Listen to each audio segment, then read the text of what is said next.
श्री स्वामी समर्थ मंडळी, देवघरात कमीत कमी 5 मुख्य देवतांच्या मूर्त्या नक्कीच असायला हव्यात. जसं की गणपती, बाळकृष्ण, लक्ष्मीची कमळात बसलेली मूर्ती असायला हवी, अन्नपूर्णा मातेची मूर्ती ही तांदळात आपल्याला ठेवायची आहे आणि महादेवाची पिंड ही देखील असणं गरजेचं आहे.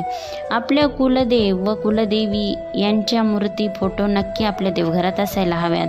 गुरुदेव दत्त, स्वामी समर्थ, साईबाबा, श्री गजानन महाराज यांच्यापैकी एक मूर्ती देखील असायला हवी किंवा तुम्हाला ज्या देवतावर तुमची श्रद्धा आहे त्या देवताच्या मूर्त्या देखील तुम्हाला ठेवता येतात.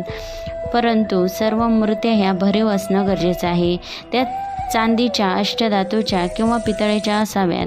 तसेच एकाच देवताच्या 2 मूर्त्या नसाव्यात. मूर्तीची उंची 3 ते 4 इंचापर्यंतच असावी. मूर्तीला अभिषेक करूनच मूर्ती आपल्या देवघरात आपल्याला स्थापन करायची आहे. तशीच मूर्ती आणल्याच्या नंतर आपल्याला